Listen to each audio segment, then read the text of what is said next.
마가복음 12장 13절에서 27절입니다. 키워드는 세금과 부활, 소유와 능력, 깊이와 넓이입니다. 그들이 예수의 말씀을 책잡으려 하여 바리새인과 헤롯 땅 중에서 사람을 보내매 와서 이르되 선생님이여 우리가 아노니 당신은 참되시고 아무도 꺼리는 일이 없으시니 이는 사람을 외모로 보지 않고 오직 진리로서 하나님의 도를 가르치심이니이다. 가이사에게 세금을 바치는 것이 옳으니이까 옳지 아니하니이까 우리가 바치리이까 말리이까 한데 예수께서 그 외식함을 아시고 이르시되 어찌하여 나를 시험하느냐 데나리온 하나를 가져다가 내게 보이라 하시니 가져갔거늘 예수께서 이르시되 이 형상과 이 글이 누구의 것이냐 이르되 가이사의 것이니이다. 이에 예수께서 이르시되 가이사의 것은 가이사에게 하나님의 것은 하나님께 바치라 하시니 그들이 예수께 대하여 매우 놀랍게 여기더라. 부활이 없다 하는 사두개인들이 예수께 와서 물어 이르되 선생님이여 모세가 우리에게 써주기를 어떤 사람의 형이 자식이 없이 아내를 두고 죽으면 그 동생이 그 아내를 취하여 형을 위하여 상속자를 세울지니라 하였나이다. 7형제가 있었는데 마지가 아내를 취하였다가 상속자가 없이 죽고 둘째도 그 여자를 취하였다가 상속자가 없이 죽고 셋째도 그렇게 하여 7이 다 상속자가 없었고 최후의 여자도 죽었나이다. 7사람이 다 그를 아내로 취하였으니 부활 때 곧 그들이 살아날 때 그 중에 누구의 아내가 되리이까. 예수께서 이르시되 너희가 성경도 하나님의 능력도 알지 못함으로 오해함이 아니냐.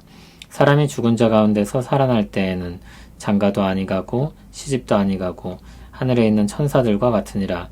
죽은 자가 살아난다는 것을 말할진대 너희가 모세의 책 중 가시나무 떨기에 관한 글에 하나님께서 모세에게 이르시되 나는 아브라함의 하나님이요 이삭의 하나님이요 야곱의 하나님이로라 하신 말씀을 읽어보지 못하였느냐. 하나님은 죽은 자의 하나님이 아니요 산자의 하나님이시라. 너희가 크게 오해하였도다 하시니라. 아멘. 대제사장들과 서기관들과 장로들이 권위의 문제를 가지고 따져 물었었습니다. 예수님은 그들에게 직접적인 대답을 하진 않으셨지만 결과적으로 그들이 자신들의 말과 행동으로 그들의 권위가 사람에게 매여 있음을 드러내셨습니다. 이번엔 바리새인들과 헤롯 당원들이 찾아왔습니다. 그들은 서로 다른 입장을 가진 무리였지만 공공의 적이 되신 예수님을 잡기 위해 힘을 합친 것입니다. 그들은 예수님의 말씀을 책잡으려고 했습니다.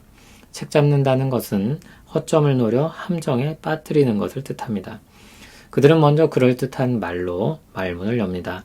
주님은 참되시고 아무도 꺼리는 일이 없으시며 사람을 외모로 보지 않고 오직 진리로서 하나님의 도를 가르치신다고 했습니다. 내용은 분명히 칭찬인데 이어지는 그들의 말이나 그들이 해왔던 것들 그리고 할 것을 보면 감언이설에 불과함을 알 수 있습니다. 예수님이 그런 분이라고 높이면서 어려운 질문을 던져서 함정에 빠뜨리는 것입니다. 질문은 이것입니다. 가이사에게 세금을 바치는 것이 옳으니까 옳지 아니하니까 우리가 바치리이까 말리이까.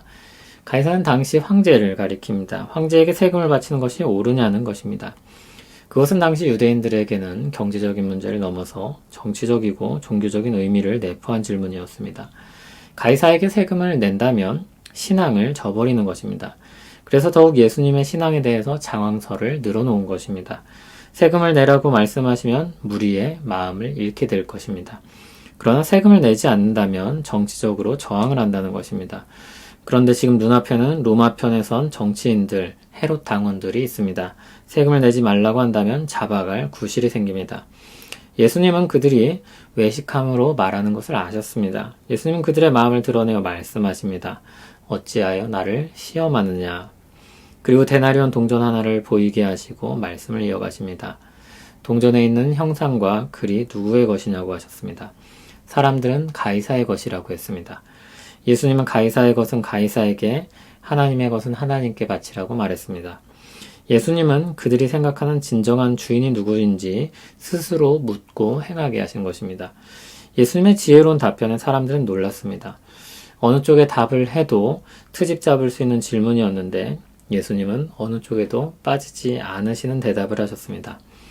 이번에는 사두개인들이 예수님께 옵니다. 그들은 18절을 보면 부활이 없다 하는 사람들이라 했습니다. 그들은 모세의 율법을 중심으로 보수적인 신앙을 가진 사람들이었습니다. 그들은 율법에 명시되지 않은 부활에 대한 신앙을 받아들이지 않고 있었습니다. 그들 역시 예수님께 까다로운 질문을 던집니다. 율법에 따르면 남자가 결혼을 했지만 상속자가 없이 죽으면 형제가 과부된 사람과 결혼하여 보호를 하고 상속자를 얻게 했습니다. 홀로 된 여인을 보호하고 가문을 이어지게 하는 법이었습니다. 사두개인은 그 법을 들어 질문합니다.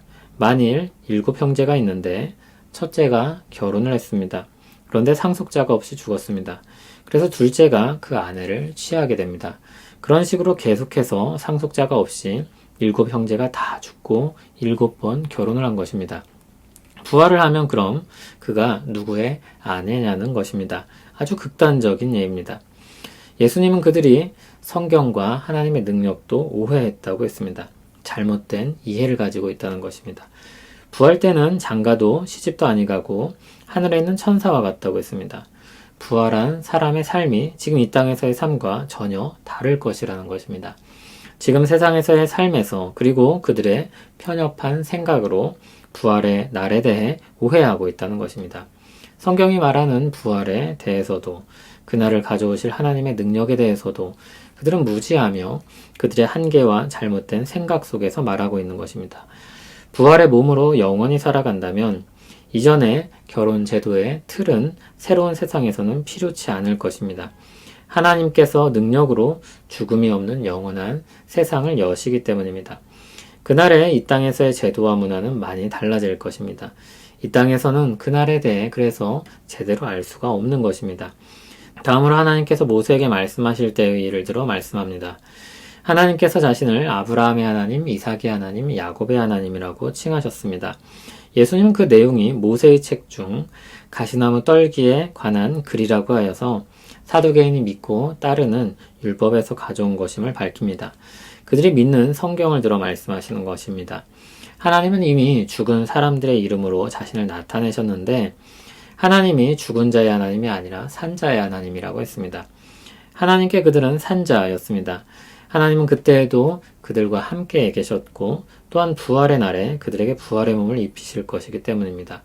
주님은 부활의 능력을 가진 하나님에 대해 사두개인들이 크게 오해했다고 말씀합니다. 오늘 말씀은 소유권과 능력에 대한 논쟁입니다. 소유권에 대한 문제는 누구를 주인으로 삼는지 그리고 섬기는지에 달려 있습니다. 하나님을 주인으로 삼고 섬기는 사람은 모든 것을 하나님께로 돌립니다. 그러면서도 하나님이 다스리는 세상의 권위도 따릅니다. 그것도 하나님께 속한 것이기 때문입니다. 그러나 세상의 권위에 하나님의 지위를 두지는 않습니다. 그러므로 우리는 선거가 가까워오고 있는데 어느 사람이나 정당을 우상시하지는 않는지 하나님 앞에서 스스로 잘 점검해야 할 것입니다. 모든 것은 하나님의 소유이며 그것을 다스리는 최종 권세도 하나님께 있습니다. 하나님은 하나님의 자리에 다른 무언가를 두는 것을 극히 미워하십니다. 하나님은 하나님의 영광을 다른 사람이나 무언가에게 두지 않게 하십니다. 또한 하나님은 모든 것의 소유자이시며 모든 것에 생명을 주시는 능력의 하나님이십니다. 생명을 주시는 하나님께서 또다시 생명을 주시는 부활을 하심에 어려움이 없으실 것입니다. 이 땅에서의 사람의 안목은 편협하기가 그지없습니다. 결혼을 통해 생명을 이어가게 하신 하나님이 부활의 날에 얼마든지 무엇이든지 할 수 있습니다. 모든 부활할 사람들에게 아무런 아쉬움이나 슬픔이나 괴로움이 없이 새로운 날, 새로운 나라를 허락하실 것입니다.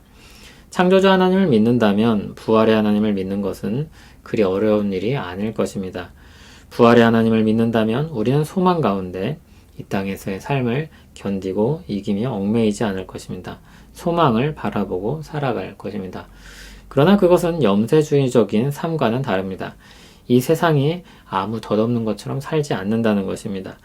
오늘도 살아계시며 다스리시는 하나님 앞에서 소망의 날, 더 좋은 날을 주실 것을 바라며 오늘부터 그분의 백성으로 사는 것입니다. 그러므로 하나님을 믿는 사람은 이 땅에서 지나치게 배워 살지도 않으면서 이 땅의 삶을 소홀히 하지도 않는 것입니다.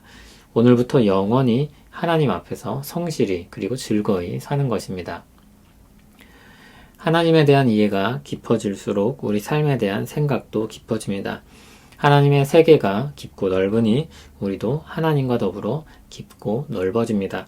하나님께 속한 자로서 모든 것을 가진 자처럼 살고 영원히 살 사람으로 사는 것입니다. 모든 소유권자이신 하나님을 힘입어 살고 모든 생명의 주관자이신 하나님으로부터 공급받아 사는 것입니다. 소유와 생명에 대한 집착이 얼마나 많은 아픔과 슬픔과 고통을 낳습니까? 반면 소유와 생명에 대한 자유가 얼마나 많은 평화와 기쁨과 사랑을 낳는지 모릅니다. 주 안에서의 그 복된 삶이 우리에게 풍성하기를 소원합니다. 우리가 날로 주 안에서 깊어지고 넓어지게 하옵소서. 우리 마음이 주를 닮아가게 하시며 우리 생각이 하나님의 소유와 능력에 대한 확신으로 가득하여 참 자유를 얻게 하옵소서. 집착할 수밖에 없는 우리 현실 속에서도 주로 말미암아 평안과 기쁨을 누리며 살기를 간절히 소원합니다. 그리고 그 은혜가 우리를 통해 전파되고 나타나기를 소원합니다. 예수님 이름으로 기도합니다. 아멘.